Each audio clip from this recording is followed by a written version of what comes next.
안녕하세요, 목사님. 네, 반갑습니다. 오늘 이렇게 만나 뵙게 돼서 굉장히 기쁩니다. 기독교 배암복음교회 역사의 산 증인 같으신 목사님을 만나 뵙게 돼서 제가 영광입니다. 감사합니다. 오늘은 최태형 목사님과 기독교 대한복음교회 역사에 대한 질문들을 몇 가지 드리면서 기독교 대한복음교회를 좀 알아보는 시간을 가지려고 합니다. 네. 네, 목사님 오늘 재밌게 설명 부탁드리겠습니다. 네, 네. 먼저 최태용 목사님에 대한 질문을 드리려고 합니다. 네. 최태용 목사님이 지금 저희가 살고 있는 이 대한민국 남한이 아니라 북한의 고향을 두고 계신 분이라고 들었습니다. 네, 그렇죠. 최태용 목사님에 대한 소개를 간단하게 부탁드려도 네, 될까요? 최태형 목사님은 함경남도 영흥군에서 사시던 분이었죠. 그 당시가 1897년도에 영흥군에서 금강업에 종사하고 있는 분의 장남으로서 태어나가고 거기서 소년 시절을 보냈습니다. 그곳은 또 호더반도라고 하는 그 동해안변에 있는 곳인데 매우 경치가 아름답고 산천이 수려한 곳이죠. 그곳에서 소년 시절 이분이 이제 자랐다 이렇게 보겠습니다. 근데 아버님께서 금강업에 종사하셨으면 좀 부유한 집안에서 탄생하신 걸까요? 그렇지 않은 것 같고 이제 거기서 이제 근로자로서 아마 일하신 것 같고 후에 그 최태형 목사님을 수원 농림학교로 유학을 보낸 걸 보면은 나름대로 뭐 살만하지는 않으셨는가 하는 생각은 가집니다. 말씀해 주셨던 수원 농림학교에서 제가 듣기로는 최태형 목사님이 원래 기독교 신앙을 가지셨던 분은 아니셨고 농림학교에서 이제 친구를 통해 전도를 받았다고 들었습니다. 예. 수원 농림학교 시절의 이야기를 좀 부탁드리겠습니다. 원래가 이제 이분이 소년 시절에 그 영흥에 있는 간이 농업학교를 다녔어요.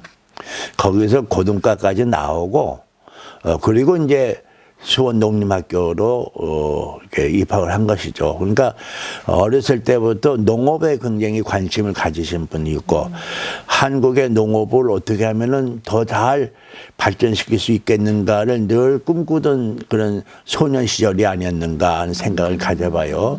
그래서 그 당시에는 총독부 수원 농림학교입니다. 1914년에 그렇게 수원에 유학을 이제 오게 됐죠, 수원으로. 그런데 와서 물론 처음에는 기독교인이 아니죠. 어느 날 기숙사에 수원 농림학교 건물이 이제 앞에는 학교 공부하는 데가 있고 이제 뒤편으로 기숙사가 있었는데 그 기숙사에서 전원이 다 공부를 하고 기숙하고 있었어요. 근데 그 같은 방에 있는 김성실이라는 친구가 새벽마다 어디를 나가는 거예요. 그래서 이 친구가 새벽에 어디를 가나? 그러면 지금 화장실 가는가? 뭐 이런 생각을 했겠죠. 근데 매일같이 그러니까 이상하게 해서 하루 쫓아갔어요. 쫓아가서 보니까 그 수원 그 뒤쪽으로 가면 송림, 소나무 가 있는 숲이 있는데, 그쪽으로 들어가는 거예요. 그러니까 수상하단 말이에요. 그 새벽에 그 송림 속으로 들어가니까. 그 쫓아가서 이렇게 나무 뒤에 숨어서 보니까, 보니까 거기 몇몇 학생들이 거기 모여가 있는데, 모여가지고 뭐 두런두런 얘기도 하고, 뭐, 그 다음에, 찬송도 부르고 막 그러는데, 맨 처음 그게 뭐 하는지는 몰랐죠. 근데 가만히 듣고 보니까, 이 사람들이 예수를 믿는구나. 예수 믿는다는 예수에 대해서는 좀 들은 바가 있기 때문에 저 사람 예수 믿는 사람이라고 나갔는데 보니까 그들이 기도하는 중에 우리나라를 독립시켜달라고 하는 그런 기도를 하는 거예요. 그게 마음이 뜨거워져 갖고 그리로 들어갔어요. 달려 들어가 갖고 나도 여기에 같이 기도하게 해달라고. 그렇게 해서 그 기도 모임으로부터 이 사람이 기독교인이 돼 있죠. 네. 그러면 원래 기독교 신앙을 가지고 있지 않던 학생이 친구를 통해서 기독교 신앙을 영접하고 그런데 애초에 농림학교에 관비 유학생 정도로 들어간 사람이라면 되게 성공할 수 있는 지름길을 탄 사람이라고 볼 수 있잖아요. 예. 그런데 갑자기 어떻게 자기의 온 삶을 전도자의 삶으로 투신할 수 있었을까요? 이제 전도자로 투신하기 이전에 처음에는 그 농림학교가 고조 황제에 의해서 세워진 학교예요. 1910년 이후에 일본 총독부 산하에 돼가지고 총독부 농림학교가 됐는데 그 당시 그 농림학교 학생들이 상당히 민족 정신이 강한 사람들이었습니다. 아마 최태영도 아마 그런 사람 중에 한 사람이었다고 생각을 해요. 그리고 거기에 상당히 모범적인 그런 학생으로서 있었는데 기독교를 영접을 하면서 교회를 다녔죠. 그다 수원에 있는 한 20리 정도 걸어가면은 거기에 감리교회가 있었는데 그 수원 감리교회를 이제 주일마다 다녔어요. 다니고 거는데 근데 어느 날 그 수원 감리교회 안에 분쟁이 일어나는 거예요. 그러니까 이 서로 사랑으로 하나가 되어야 되는 사람들이 예수를 믿는 이 사람들이 왜 서로 싸우는가? 그게 참 그 마음에 궁금했어요. 근데 어느 날 그 감리교회에 이제 그 어느 강사가 와서 성경 사경회를 하는데 아마도 그 우찌무라 간조 내천감사의 영향을 받은 삶이었던 것 같아요. 그는 거기서 말하기를 너무나 이 교회 조직이 불신하다. 그래서 이런 그 사탄의 그런 그 분쟁의 씨앗을 많이 가지고 있다. 이런 그 교회 조직을 좀 이렇게 새롭게 해야 된다.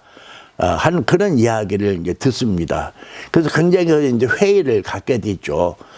교회 조직에 대한 회의를 가지고 있고 그에 대해서 좀 더 공부를 해야겠다 하는 싶은 생각은 가지게 됐죠. 그러다가 이제 졸업을 합니다. 졸업을 하고 서울에 있는 모 선교사 댁에 어학 선생님으로 들어가요. 그 당시 이제 그 서울에 그 선교사들이 많이 와 있었는데 그들이 이제 한국말을 배워야 되잖아요. 그러니까 한국말을 배우게 되니까 이제 어학 선생을 소위 가정교사를 이제 모시게 되죠. 근데 그런 그 어학 선생으로 들어가서 선교사에게 이제 얘기를 하죠. 한국어를 가르치면서 그 선교사들의 그 내막을 좀 이렇게 이제 뭐 본의 아니게 보게 되죠. 근데 너무나 선교사들이 그 우월적인 생각을 가지고 한국인에 대해서 상당히 차별하는 듯한 느낌을 받아요. 그때 거기에 대해서도 이게 아닌데 이런 생각을 가지고 그런 생각을 가지고 있었는 차에 1917년에 연희전문학교 신학과에 들어가게 됩니다. 신학부에 연희전문학교는 언더우드 선교사가 1915년에 설립한 이제 연희전문학교죠. 이제 거기에 이제 신학부가 있었어요. 신학부에 입학을 했는데 2회인가 그래요. 2회 입학생으로 들어가죠. 그래갖고 거기서 1년이 3학기로 돼 있는데 그러니까 5학기를 이제 마칩니다. 그러면서 연희전문학교에 그 당시에는 농업과가 있어요. 농학과가. 네. 그 농학과에 실습 조교가 없는 거예요. 실습 조교. 근데 이번에 농업을 졸업했으니까 초태형 먹고 이제 그 실습 선생님이 되라는 거죠. 그러니까 학생으로 있다가 실습 선생으로 되니까 학교를 이제 그만두고 한 1년 동안 농학교에 실습 선생으로 있습니다. 근데 그 연희전문학교가 그 당시에는 이제 새로운, 지금도 그렇습니다만 그 주변에 한 솔밭으로 가득 차 있어요. 그래서 지금은 거기를 청송대라고 부르는데 나도 학교 다닐 때 거기가 나의 기도처이기도 했는데 그곳에 가서 늘 기도하곤 했어요. 하면서 어떻게 하면은 한국 교회를 새롭게 할 수가 있고 이 민족을 교회가 구원할 수 있겠는가에 대한 뜨거운 눈물로 기도하면서 이제 거기서 저희 그걸 받게 되죠. 네가 가서 한국을 구하라. 한 그런 이제 마음의 다짐을 가진 그런 가운데서 이제 어떻게 하면은 이 교회를 새롭게 할 수가 있고 이런 교회가 이 나라를 구원할 수가 있겠는가 하고 기도하는 가운데 어느 날 그 기숙사에서 하나님께서 네가 가라라는 그 말을 듣죠. 깜짝 놀라죠. 내가 어떻게 그 하냐. 그러면서 그와 고민을 하고 있어요. 고민을 하는 가운데 이제 졸업을 하고 선교사의 어학교사로 이제 들어갑니다. 이제 연희전문학교의 신학부에 입학을 하게 되죠. 연희전문학교 신학부는 언더우드 선교사가 연희전문학교를 세울 때에 사실은 신학생을 양성하기 위해서 신학교를 이제 하려고 그러는데 그건 안 된다. 왜냐하면 그 당시에 평양에 평양신학교가 있었어요. 그러니까 신학교를 2식이나 세우냐. 그리고 허락을 안 하는 거예요. 장로교 총회에서. 그러니까 그러면 우리 다른 과도 세우겠다. 그래서 상학과라든가 농학과라든가 이런 걸 같이 세워갖고 종합 전문학교를 만들죠. 그래서 1년 동안 신학과에 있다가 더 이상 여기서 있을 수 없다. 그래갖고 일본으로 건너갑니다. 그래서 일본으로 건너가서 일본에 있는 동경 영어학교에 들어가서 영어 공부를 하는데 사실은 그 일본에 내촌감산 우찌무라 간조가 있다는 이야기를 아니까 그 산하에 들어갑니다. 그래서 우찌무라 간조의 제자가 되죠.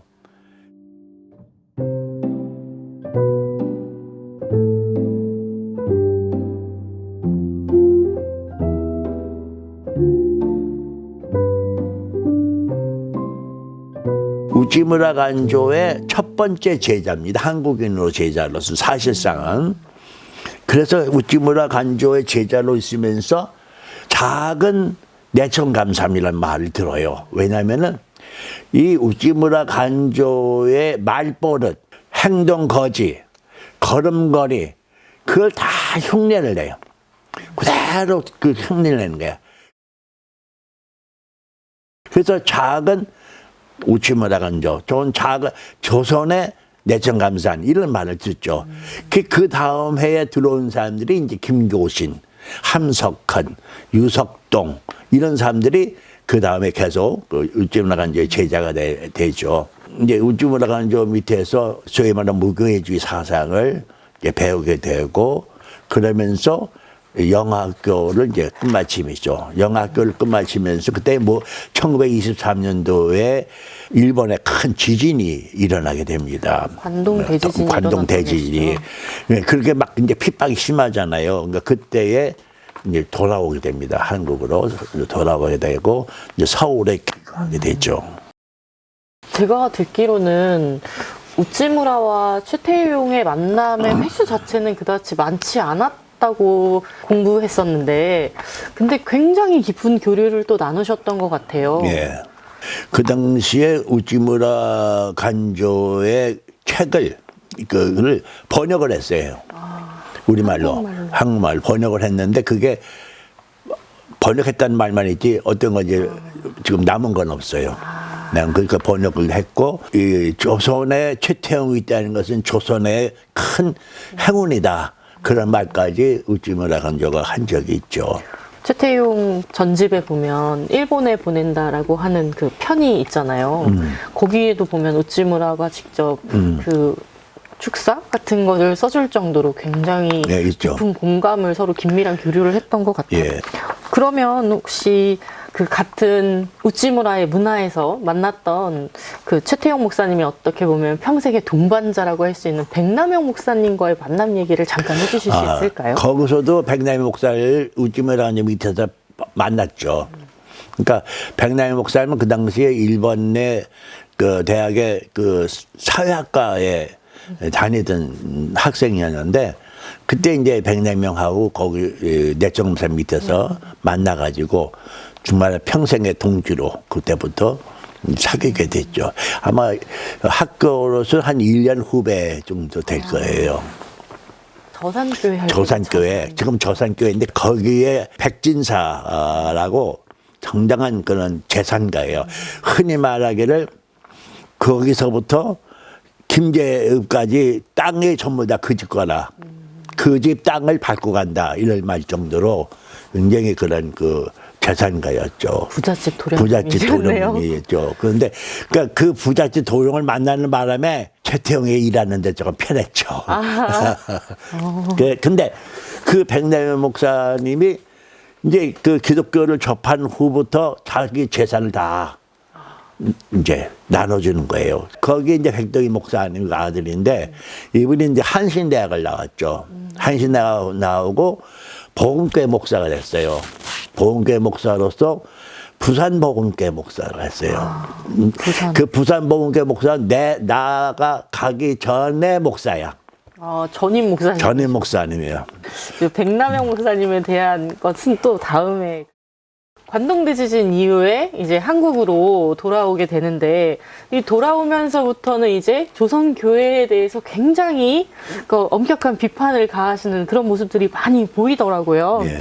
한국으로 귀국한 이후에 이제 최태용 목사님의 행적에 대해서 조금 소개를 해주십시오. 이제 한국에 이제 돌아오면서 본격적으로 한국 교회의 소위 개혁을 위한 운동을 이제 시작하죠. 그래서 그 당시에 신생명이라는 기독교 잡지가 있어요. 그 신생명 잡지가 진보적인 잡지예요. 그 당시에는 한국의 장로교회가 이제 감리교회 상당히 보수적인 교회잖아요. 근데 거기 중에서 좀 진보적인 분들이 만든 잡지가 이제 신생명이라는 잡지인데 거기에 기고를 하죠. 그래서 한 여러 편을 우리 그 여기 책에 다 나와 있습니다. 기고를 하면서 우리 한국 교회에 대한 새로운 어떤 그 기운을 불러일으켜야 된다 하는 거를 많이 이렇게 얘기를 하죠. 그러는 가운데서 1925년인가요? 그때 이제 조선 기독교 혁명 선언을 하게 됩니다. 서울 YMCA 강당을 빌려가지고 한국 교회가 새로워져야 된다 하는 그런 혁명 선언이라는 그런 말을 한다는 것 자체가 참 생소한 때인데 한국 기독교 교회 혁명 선언, 조선 혁명가를 불러요. 교회 혁명가 노래를 부르고 그리고 한 200여 명이 모였는데 거기서 이제 그 선언을 하면서 한국 교회를 새로워져야 된다고 해요. 그런데 그 하기 전에 그 배경이 있어요.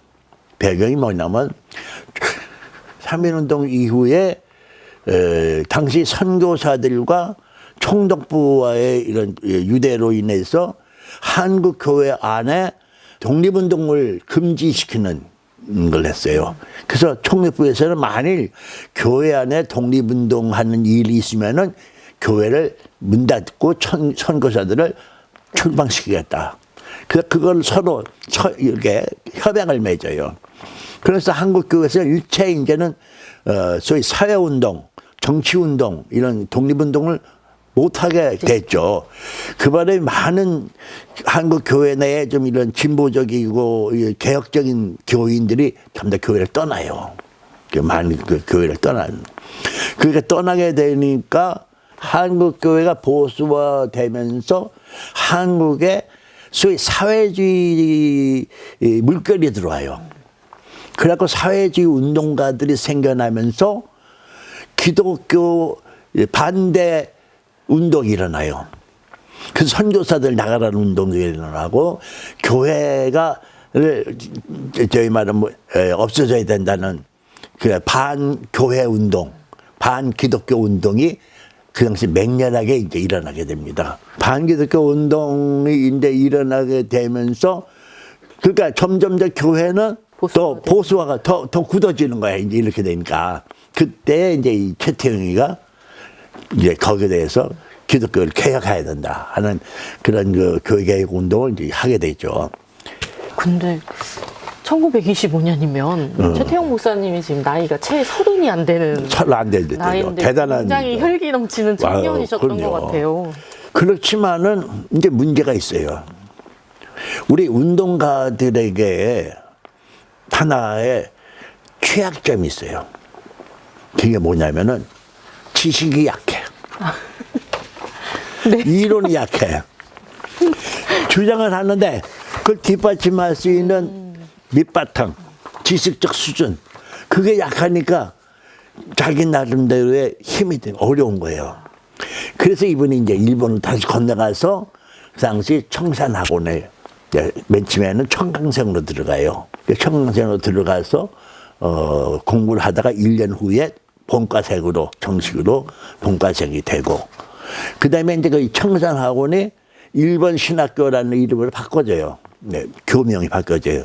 그래서 다시 이제 일본 신학교 학생이 돼가지고 졸업을 하게 되는데 그때 나온 이제 그 학생으로 있으면서 천례지성이라고 하는 잡지를 필경 잡지예요. 그러니까 이 인쇄 잡지가 아니고 직접 자기가 손으로 쓴 필경 잡지. 지금 내가 저 갖고 있는데 그 필경 잡지를 이제 해서 독자들한테 이제 나눠주고, 그 당시 독자들이 이렇게 많지는 않았어요. 맨 처음에는 한 50여 명 뭐 이렇게 되는데, 하여튼 일일이 그 필경 잡지를 만들면서 한국 교회를 새롭게 하고 민족을 교회로 구원시켜야 된다고 하는 그런 내용들을 계속 그 잡지를 통해서 사람들에게 알리게 되죠. 교인들 중에서는 한국 그 당시 교회에 대해서 조금 그 불만을 갖고 있다든가 좀 부정적인 생각을 갖고 있는 분들이 이제 그걸 보게 되고 또 거기에 대해서 같이 동지적인 인식을 하게 되고 그래서 관계를 이제 서로 갖게 되어지죠. 그래서 천례지성을 2년 동안 하다가 다시 공부를 하기 위해서 일본을 가면서 천례지성을 영과 진리라는 잡지로 제명을 바꿔서 다시 발간을 하게 되는 게 있죠. 그 영과 진리라는 잡지를 그래서 만들어냈습니다.